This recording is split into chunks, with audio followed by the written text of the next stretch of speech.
everyone. We are back with some more ESPN FC Live, our weekly live stream show here on YouTube. We're on 3 times a week, Tuesdays, Wednesdays, and Fridays. As a little precursor to ESPN FC, Alexis Nunes here alongside James, Olley, Rob Dawson, and my second favorite Scotsman after Sir Alex Ferguson. Just kidding. He's my favorite. I'll take that. Stevie Nicol in the house with us, and we've got a packed house indeed. It's been a packed week with European action, but now we're going to focus on what's to come this weekend, mainly in the Premier League, because it's all about the big one this Sunday. Arsenal up against Manchester City. These two clubs definitely treated us to a nice title race last time around, where City came out on top. We saw them battle it out in the Community Shield, where Arsenal came out on top. And now many wondering if, even though they're meeting this early on in the season, if this matchup could be a title decider already. Let's start off with the red corner, talking about the Gunners. James, I'm going to come to you in this one because the latest is what we want to know about Bukayo Saka and his fitness and just how much of a part to play he can have this weekend. Yeah, well, I mean, Arteta wasn't exactly forthcoming with it. He's never normally very good with team news, to be honest. And I think an injury like this, he's even less transparent than usual. All we know is that it's a muscular problem. We know that he hasn't trained since the injury that he sustained against Lens Tuesday. Whether or not he can get a session into his legs either on Friday or Saturday, we don't know. I mean, I tried to push him on it at the press conference and just say, look, can you at least tell us whether he's had a scan or not that's come back positive? I suggest the fact that he's been selected for England for the internationals coming up is a good sign because, you know, he had a scan that had come back and you know, shown a tear or some kind of problem, then obviously he wouldn't have been available for Sunday and then would have been ruled out for longer. So speaking to sources around Bukayo, apparently it's touch and go. And I think if the player's got any chance of making it, I think he will play. I think, you know, it's a match he doesn't want to miss. He's that kind of character that he will want to play if he's not fully, you know, if he's got any chance of trying to play some part of the game, he'll want to be involved. And it's obviously a bit of a problem position for Arsenal generally because it's probably the one area of the pitch where they don't have a natural replacement. He's so influential to them. I think you saw it in the Champions League defeat on Tuesday that although they created 1 or 2 chances after he went off, they're nowhere near as fluid. And, you know, he's somebody who is kind of the go-to guy really on that right-hand side. And while they've got some players who can play on the left, you think about Trossard can play out there, Martinelli, Gabriel Jesus can play out there. You know, even Reece Nelson would prefer to play out on the left. Fabio Vieira would probably rather play on the left. There's nobody who sort of naturally fits on the right-hand side. So if he is missing, it would be a major blow. But I'd say it's 52-48 that he's more likely to play than not at the moment. But it sounds like it's going to be a last-minute decision. See, just of course listening to James and hearing that, this definitely is going to give Mikel Arteta a bit of a headache in terms of choosing his lineup or having to rejig the lineup. How do you see Arsenal lining up if Saka isn't able to play? Well, personally, I would put Jesus on that right-hand side. He's played there before. He's played there for City. So I would start with Trossard and Ketia and Jesus on the right-hand side. You know, they talk of Reece Nelson starting. I don't think he's not ready, in my opinion, for the size of this game. And with those 3 up front, I think that's probably about as strong as Arteta could make it. Listen, he could throw a spanner in the works and play Havertz at centre forward instead of Nketiah, but I doubt that. And actually, I doubt that Havertz will start. And certainly, I don't believe he should start. But then, I guess it's down to how stubborn Arteta is, because if Havertz doesn't start, then everybody will be pointing the finger, as we have been already this season, saying that signing him and playing him where he has been a mistake. So that one's a big question. But the front 3, yeah, I think I would go Nketiah up the pipe and Trossard and Jesus on the right-hand side. Rob, you're up in Manchester. From the City perspective, and I mean, we know that Pep Guardiola knows Mikel Arteta very, very well, but to hear, I know there's not many teams that probably scare City knowing how deep they are, but to hear an Arsenal without Bukayo Saka, how much of a little sigh of relief do you think the citizens will be having? Yeah, it's massive. Obviously, he's one of Arsenal's better attacking players, probably their best attacking player. City haven't defended particularly well this season. I think they've only kept 3 clean sheets in 12 games in all competitions. So even though they've been winning games, they have been leaking goals a little bit at the back. And if you take out a player like Saka out of Arsenal's team, regardless of the other options that they have, and they'll be wary of players like Gabriel Jesus because they know so much about him. Pep Guardiola will be delighted if Saka's not on that team sheet on Sunday. It sounds as if that there's half a chance that he may play. I think Pep Guardiola will assume, he always assumes that they're going to pick their best team and that these players are going to play. He's also always a little bit cautious around these injury stories with other teams. Always decides that in press conference he's going to sort of suggest that they're going to play anyway. So I'm sure he'll be planning for Saka playing. But obviously, if he's not on that team sheet, it's a massive boost to City. Well, James, like I said, it's been a pretty packed week. I mean, it's a pretty packed season overall, but with European action as well. And things did not go Arsenal's way, I would say, surprisingly, in the Champions League this weekend. How do you think Mikel Arteta will be feeling and the rest of the squad going into this one? Well, they were keen to play down, the importance of losing that game. I mean, obviously, they won their opening group match and there's still plenty of time in that group. It's not the hardest Champions League group, if we're honest, although their tricky game is coming up away to Seville. If they were to lose that, two defeats in 3, they'd start to be in a little bit of trouble. But they've got time to get themselves out of the group, certainly, and you'd back them to do so. But it probably has just knocked confidence a little bit. I think there's, one of the things I think we need to still learn about this Arsenal team, if we're talking about them as being genuine title contenders sort of year on year rather than last season being a bit of a one-off, is whether they've got the sort of durability and the mental kind of maturity in these big matches. And, it was a hostile atmosphere in Lens. Obviously, they're going to be playing in front of their own crowd at the Emirates. But Arteta's sort of mentioned in the past that one of the reasons why he thinks they're conceding goals at home is because they're a little bit too emotional, that they're trying to attack too quickly, I think was how he put it the other week. Look, I mean, if you do that against a team like Manchester City, even though they're missing De Bruyne, they're missing Rodri, they will pick you off. They are the absolute masters of being able to exploit weaknesses like that. And if Arsenal do overload themselves, overexpose themselves, and the ball breaks down, they are going to be in trouble in transition on the break. City kill teams like that, time and again. And obviously, we all know how deadly Haaland can be. So, I think they need to obviously recover from that defeat mentally as quickly as possible, but not overcompensate by thinking, right, we've got to absolutely go full tilt into this, show how good we are, bounce back as quickly as can. They need to be a little bit more composed in their response and a little bit more mature in the way that they handle the game. Because if you think about the last couple of matches that they've played against City, this fixture, if you like, at home the last couple of years, they've been lost by very fine margins, key moments in matches that have gone against them, maybe a little bit of immaturity again, as I say, and they can't afford that. I think, probably one of the most honest things Mikel said today was that, we need to be absolutely 100% for 100 minutes and then we'll have a chance. And I think he's right. They do need to be at their very best. They can beat City, but they're not going to turn up at sort of 70% and win this game, even though City have got injuries. So I think they need to just control their emotions and really try and execute their game plan as clinically as they can. And they've not been as clinical as they could have been in what's still been a good start to the season so far, but they've dropped points. You think about they had Spurs on the ropes and they didn't finish them off and they ended up drawing that game. They've had one or two other instances like that as well, where they've had fine margins of victory where it's been a little bit more fraught. You do that against City, you're probably going to lose. So they just need to control themselves better than maybe they have done in the past. Well, if anybody watches cricket, specifically England cricket, you will know that they absolutely love to chase down a score rather than setting one, because Stevie, as they do say, it's harder to lead than to chase. Arsenal were leading in the Premier League title race last time, and City just on their backs eventually chased them down. Looking at this fixture again and having that, I suppose, more of a mental battle, I feel like, with Manchester City, or a mental rivalry with Man City, and not being called chokers now. If Arsenal lose this game at home to City, in terms of the title race, how much does it mess with their heads going forward, especially before the international break?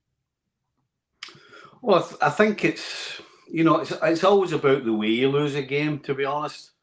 Losing a game 9 weeks into the season should not be a title decider, that's for sure. But it's how you lose the game, and if we're talking about mentality, then we wouldn't even be talking about City, because we know what sort of mentality they have. The fact that Arteta is talking about his team let themselves down emotionally. You don't win the big prizes when you let emotion get a hold of you during a football match. You need players like City have to get a hold of their emotions and use whatever it may be, whether it's going forward or whether you need to defend with emotion. And if you can't do that, then you're not going to win the big games or certainly the tight games.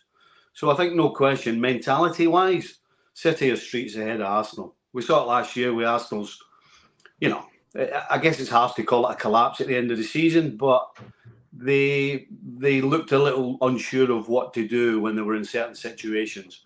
And I guess the answer to that is the one that Arteta gave us already. Emotionally, they're not quite ready to handle certain situations.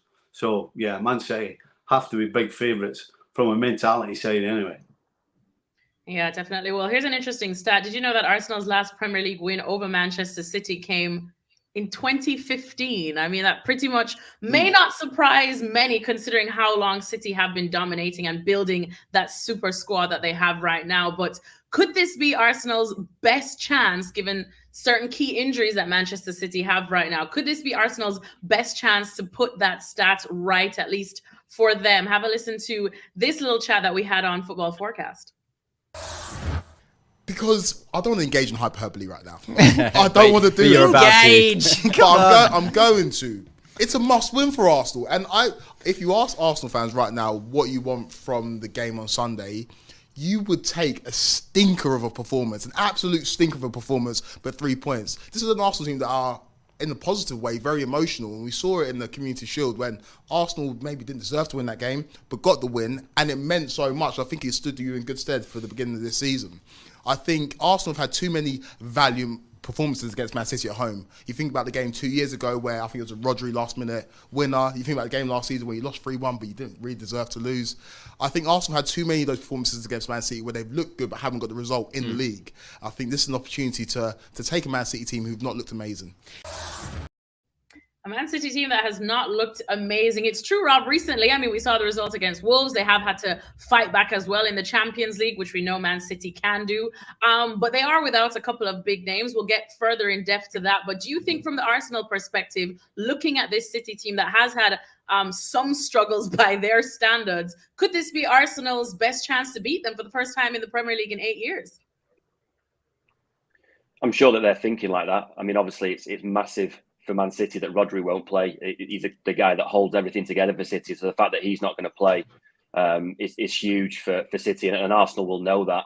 It'll be interesting to see how scarred Arsenal are from the game at the end of last season in April, because it was billed as this massive title head-to-head. Whoever won was going to go on and win the title, and City just blew them apart that day and won 4-1. So I'd be interested to see what kind of mental scars are left over from that game, and whether Arsenal approach the game and start on the front foot, or at least try to, because it's going to be very, very hard to kind of get that game out of their minds. But in terms of the players that are available, the stage of the season that we're at, and I'm sure that Nicol Arteta will stand in front of his players on Sunday and tell them that this is a fantastic chance. If you are ever going to put down a title marker against City, now's the time to do it. There is no better chance. And the danger is on the flip side of that even with Rodri missing, even with players missing, that City go to the Emirates and win, everyone will say, well, Arsenal just aren't ready to challenge for the title.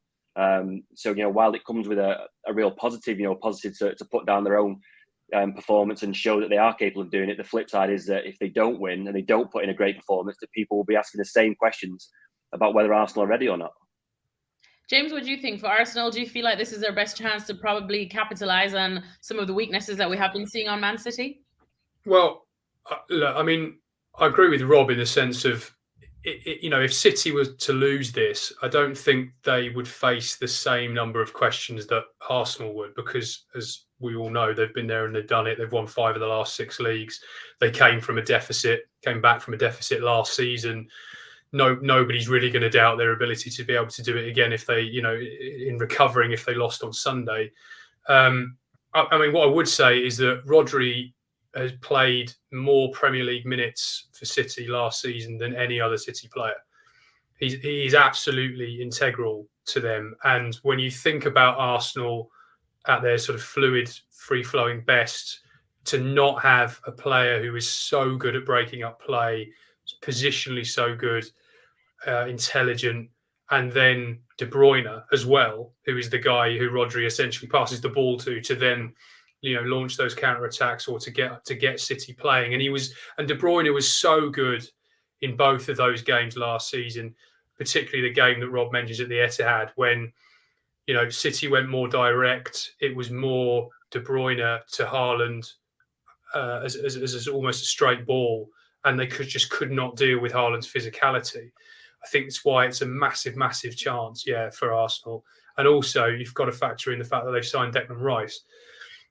Declan Rice was brought in partly because of his ability to give them more of a presence in the middle of the park. I don't know, but I wonder whether Rice and Thomas Partey may play some part in this and really try and beef up that midfield a little bit more to help give them that authority, or whether they go with, Rice and an Odegaard and a Havertz, two more ball players to really try and, dominate City with the ball as opposed to trying to break up play without the ball. I think it's a fascinating element of that. But they were bullied in that game at the Etihad. And I think what Declan Rice potentially gives them is a bit more of a chance to stand up to that if City choose to try and go direct at Haaland once again. Well, now's a perfect time definitely to talk more about Manchester City and notably that massive void that Rodri's absence is going to be giving, I suppose, in this match this weekend. For those that don't know, Rodri is suspended for this one, serving, I believe, the second of his 3-match suspension. Let's hear from Pep Guardiola, who was speaking in his pre-match presser. Yeah, the teams are defined for the quality of your players and the team spirit, and the relation between them is much more important than any tactics that you can use, because when you have a good team spirit, a good relation between them, when you make a mistake defensively, the other one is going to help you and you're going to solve your problem. And we overestimate a lot of tactics, the systems and these kind of things, and the relations are so important. And when you have an absence as important like him, we have to find something inside of us to find a solution, and this is when I try to do it. So I'm not going to deny how important is Rodri, like is Kevin, like is many players of many years are here, but they are not. We cannot start to crying and complaining. You have to find a solution, and solution will be 11 players going to be there to try to win in London. Stevie, no doubt that Rodri has been an absolute anchor for Manchester City in that midfield. It is a huge void, but let's be honest, Man City have the squad that's probably the envy of all the clubs in the world. He is definitely going to be a big miss, but City, how do you see them lining up without him? Personally, I would play John Stones in the middle of the park. I didn't particularly like Phillips and Kovacic together, and if Stones is fit, I would play Stones in there. I think they'll have a right solid back four. It'll be Walker, Diaz, Akanji, Edson. And the question really is what are they going to do in the middle of the park? For me, I would play Stones, I would play Phillips, and I'd play Foden in there as well. And you've got two guys who can take care of anything Arsenal are going to do on the break, and you've also got Foden joining the forward line going forward. So that's what I would do. Now, whether he does that, I don't know. But as I said, I wasn't keen on the partnership of Phillips and Kovacic, certainly against Wolves. So I would change that. And that's the way I would go. I would go with Stones in the middle of the park and see how long he lasts. The big problem that City have got, it's obviously Rodri is a huge miss, but it's compounded by the fact that by the guy who they brought in to be his backup, Calvin Phillips, Pep Guardiola just doesn't trust him at all. He started 2 Premier League games, I think, since he arrived from Leeds, both of which were at the end of last season when the title was already won. And really, if you're looking at a situation like this when Rodri is suspended, this is the exact game where City would have envisaged having Calvin Phillips starting, but he won't start because Pep Guardiola just doesn't trust him at all. They played at Wolves last weekend without Rodri, but with Kovacic, Nunes and Foden as a midfield 3 with Calvin Phillips on the bench. Now, he may change that up a little bit because he took Nunes off at half-time at Molineux. Obviously wasn't particularly happy with his performance. Kovacic went off after about 65 minutes. You've got an option possibly of having Rico Lewis in there. Rico Lewis has played at fullback for the majority of his short City career, but played in midfield against Leipzig in midweek and did very, very well. But you have to ask whether that the game at the Emirates against Arsenal against Declan Rice is going to be too big a game to throw an 18-year-old kid in the centre of midfield. So I would think that he was going to go with Kovacic, Nunes and Foden again. The massive problem with all of this is that when they've got a game where Rodri can't play, he can't just draft in Calvin Phillips because he just doesn't like him. This is the exact situation that Calvin Phillips was signed for, and he's going to go to the Emirates on Sunday and sit on the bench and probably not come on at all. So obviously, huge miss that Rodri's not going to be there, but compounded by the fact that the backup that they signed for £40 million from Leeds just isn't ready to play. You know, Rob, part of the reason why I'm saying Phillips and Stones is because Arsenal are no question are going to try and go and squeeze City. I think Arsenal are going to go forward at every single opportunity, particularly because they're at home. And so you're always going to have that 6 defensively, City, and then you're going to leave your 4 going forward. That's why I think he should play Phillips. I absolutely agree that I don't think he does trust him yet. But I'll tell you what, if he's in the balance, City can afford to find out what Phillips is made of when it really matters most. And as I said, my reasoning is Stones and Phillips are more natural defenders because when the ball's turned over, no question Arsenal are going to try and get at them quickly. And so that's what, for me, makes the most sense. And you let the other 4 go forward, regardless of who they are. It is an irony, though, that, City obviously made a bid for Declan Rice. They tried to get Declan Rice this summer. It was a lower bid than Arsenal ended up agreeing the fee for Rice with West Ham. But, it was a sliding doors moment. Had it been different and Rodri had been suspended, Declan Rice could easily have been lining up for Man City against Arsenal this weekend. And, we wouldn't really be talking about Rodri quite so much as we are now because they'd have a £100 million replacement for him. It's just one of those consequences of the transfer battle of the summer playing out as those 2 clubs meet head to head for the first time this season. All right, well, I suppose we're going to see what happens with poor Calvin Phillips, man. My boy can't catch a break. 1 minute, you're Yorkshire Pirlo. Next minute, nobody trusts you at Manchester City. But we all need hardly poor Calvin Phillips, by the way. Definitely Definitely not poor. Financially poor, but of course. I wasn't talking about money, if you don't mind. I wasn't. All right, well, let's move on now to talk about somebody who definitely doesn't seem to have many issues at Manchester City. That's Erling Haaland. Rob, there was some chats that broke today about a potential contract update for the big Norwegian man. What's the latest there? Yeah, I mean, City have been very, very good at this over the last couple of years, being very, very quick to extend contracts of key players within the group. Haaland has got a long deal already at City. I think it runs until about 2027. So it's not, a case that they're in any danger of losing him anytime soon. It's simply they want to sit down with him and renegotiate his contract. A recognition for the fact that he's become a really important player under Pep Guardiola, and also as a reward for his fantastic season last year. His first at City obviously helped City win the treble, and they feel it's only fair that they sit down and renegotiate his contract. There is a feeling at City that at some stage during his career he's going to want to go and move to Real Madrid. Obviously, Madrid were involved when he decided he was going to leave Borussia Dortmund. City were the ones in the end who got the deal over the line, but there is an acceptance that eventually Haaland may decide that he wants to go and play for Real Madrid. What City's aim is to get as many of Haaland's peak years out of him as possible. Obviously he's a fantastic Premier League goal scorer. They just want to cash in on that while they can. So it's not a contract that's going to keep him at the Etihad for life. They just don't think that that's going to happen. But what they do want to do is make sure that when he hits sort of 26, 27, 28, those years are spent at City. So really, it's just a reward for what he's already done. I hope that they're going to extend it for, maybe not even a long period of time, maybe just another year or two onto the existing deal, just to keep him at the club, make sure that he's a key player at City for the next couple of years, because obviously he's done fantastically well and they want him to continue doing so. Steve, if you're Erling Haaland, even though you won everything that there was to win in your first season at Manchester City, and you still have a lot left on your contract, as Rob said, you're still taking this extension, right? No questions asked? No. Ooh, you're getting called by Real Madrid. I mean, the sun is shining. No, the fact that he still has another 4 years, I don't think he needs to extend his contract. I mean, it's not. It certainly won't be about the money.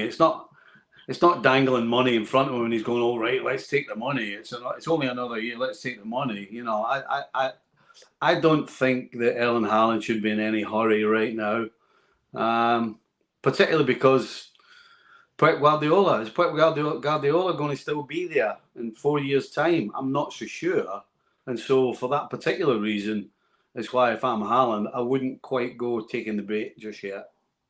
Well, one where we know that Pep Guardiola probably never will go is Real Madrid, though, James. But of course, we know Real Madrid as well love to build this Galacticos type team, you know, with the likes of Jude Bellingham there too, probably the potential transfer of Kylian Mbappe if that ever gets over the line. Do you still see Real Madrid kind of going for Haaland and Haaland still wanting to go there too? Or should he just take this extension and chill at City? Well, I mean, he can do both, can't he? I mean, I think the sort of unknown element to this is how long Guardiola stays at City, because if he only stays another year or two, and you know, City will obviously be well placed to survive beyond him, but that's going to be a huge unknown. You know, whoever takes that job on, that club has been moulded, the squad has been moulded in Guardiola's image so profoundly that whoever does replace him he's gonna have a difficult task. There's no guarantee that they'll be able to continue the dominance that they've had, certainly domestically under Guardiola. And you know, if things did start to go south there, it would be obvious that a move to somewhere like Real Madrid and a fresh challenge, a fresh start, a new league, the warm weather, as you say, Alexis, would obviously appeal to someone like Erling Haaland.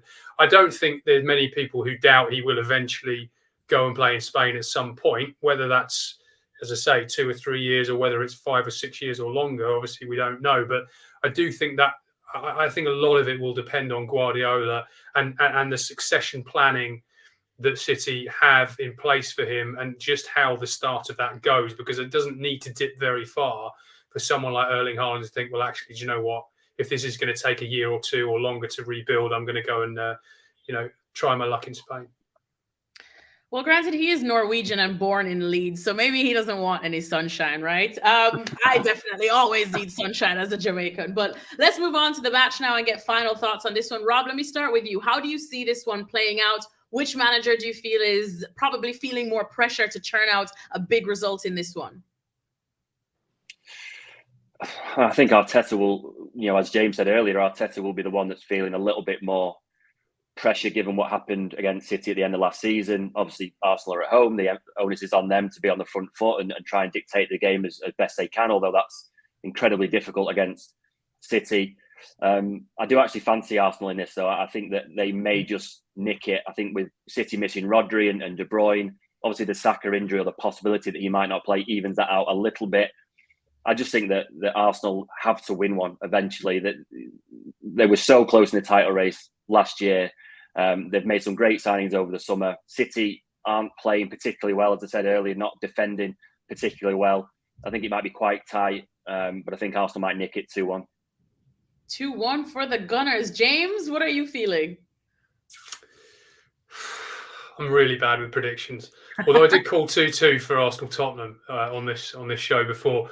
I don't know. I agree with everything that Rob said. I just Saka is massive to them. I mean, I know we've talked about it a lot already, but they are. He started 87 consecutive Premier League games, I think it is. I mean, he is, and he has so many touches in attacking areas. They give him the ball. They look for him all the time. He opens things up for them. He makes things happen. If he's not playing, I don't see them winning without him. But I think he will play. I'm probably going to sit on the fence here and say a score draw. I think I'm going to go 1-1 just because I agree again with Rob in that City aren't quite at their best, and they're not quite. I mean, we've got to remember that those 2 games last season, they came when I think it was February and then April. They were starting to get into the groove. They went on one of those runs where they suddenly are putting 12, 14, 15, 16 unbeaten games together. They don't quite look like they've hit their stride with that yet. So I don't think they're going to go there and win comfortably. And as I say, because Arsenal aren't quite clicking and there is that doubt about Saka, I'm going to say 1-1. All right, so we've got a Gunners win and a 1-1 draw. Stevie, what are you feeling? You got to go for City. I mean, they got more goal scorers in the team. They got more match winners. you know, who's the biggest loss? Is it Rodri to City or is it Saka to Arsenal? I tend to think Saka is going to be a bigger miss to Arsenal. And he won't be 100%, that's for sure. And then you add what we were talking about earlier. When the manager of a team is telling you that emotionally they struggle in certain periods in a game, and we're talking about the size of this game, then you've got to go with the opposition. So I've got to go City 2-1, maybe 3-1, but I can see City winning this game. Ooh, you took it out of my mouth. Honestly, I'm going to agree with Stevie in this one. I think the Saka factor, I guess we'll see how that does play out. I think if Arsenal do get a win, he definitely has to play a massive part in that. Also, nobody's talking about how my boy Julian Alvarez has been scoring left, right, and center like it's nothing. It's nothing. Erling Haaland, who? I'm going to go for Manchester City in this one. 3-1 as well. And then hopefully we'll see a revival after the international break for Mikel Arteta and Arsenal, because I live in London and Lord knows I can hear the Arsenal fans groaning from all the way out west. Anyways, that's a wrap for this ESPN FC Live. Thanks so much to James, to Rob, and to Stevie. Thanks to everyone for tuning in. We'll be back again next week and see what happens in this massive one in the Premier League this Sunday. Arsenal hosting Manchester City. See you soon.